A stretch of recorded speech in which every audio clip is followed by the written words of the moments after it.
And now we come to Watergate.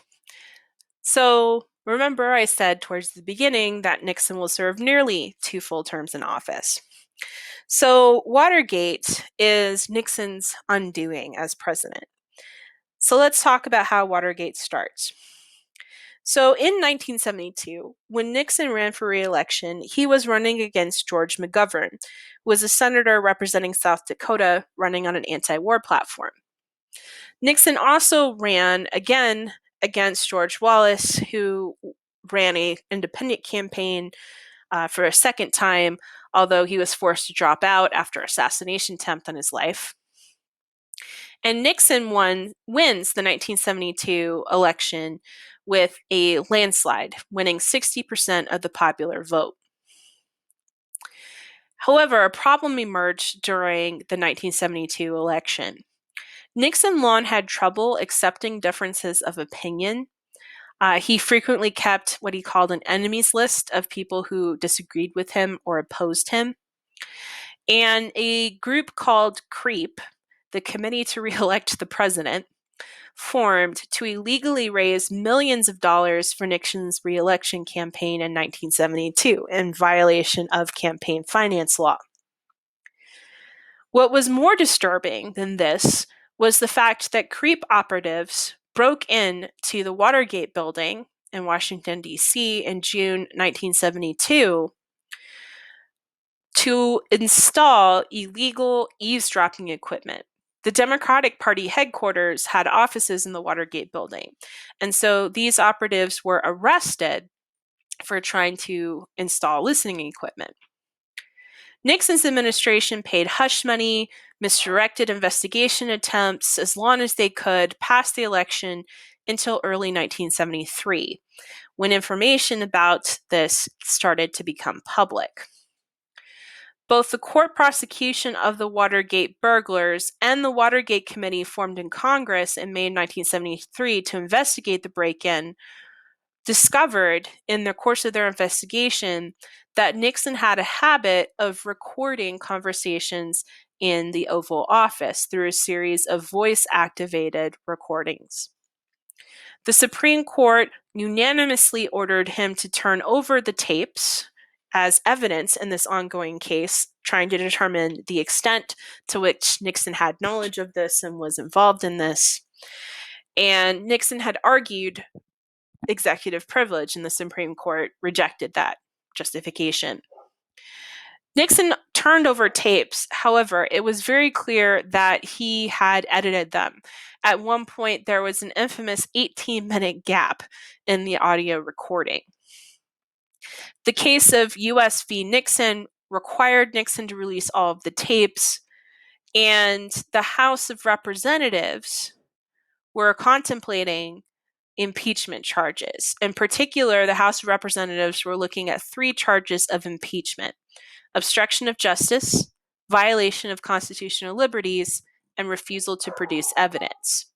Now, the way impeachment works is impeachment is a way to remove a government official who you accuse of wrongdoing. Any federal government official can be impeached. The idea is if you're a congressman, that's not impeachment. There's a particular mechanism for someone in the House of Representatives or Senate to be removed. But if we're talking about federal appointed officials, so say a cabinet member, a judge, a president, right, they can be impeached. And the idea is that the House of Representatives is supposed to launch an investigation and determine whether there was wrongdoing involved, whether they recommend impeachment.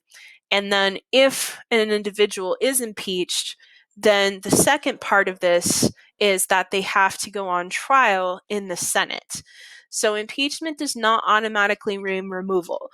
You can only be removed if you are impeached and then found guilty in a Senate trial.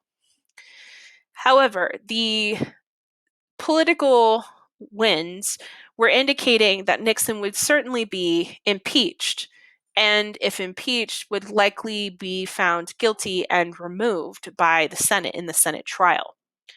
Rather than be impeached and removed from office, Nixon chose to resign on August 8th, 1974.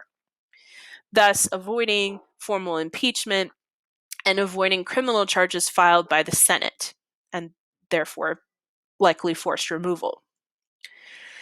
Nixon is pardoned by his successor, Gerald Ford, his vice president, who takes over as president.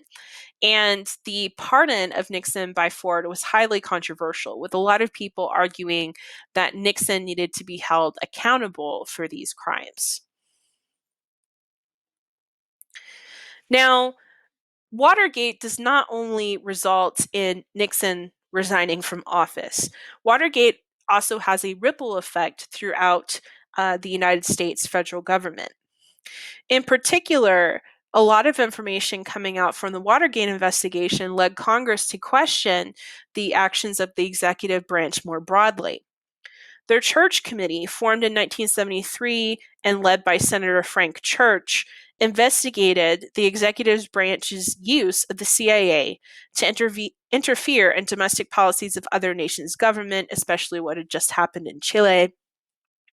Their Church Committee also investigated reports of the FBI spying on millions of Americans illegally.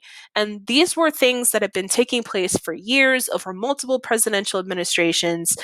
And this was the first time that Americans, including people in Congress, were learning about this publicly.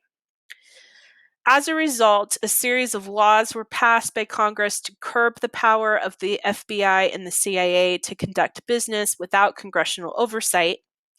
And the Freedom of Information Act, which had originally passed in 1966, is strengthened in 1974. The Freedom of Information Act allows citizens to request information from the government. The government has a set period of time in which they can respond to these requests.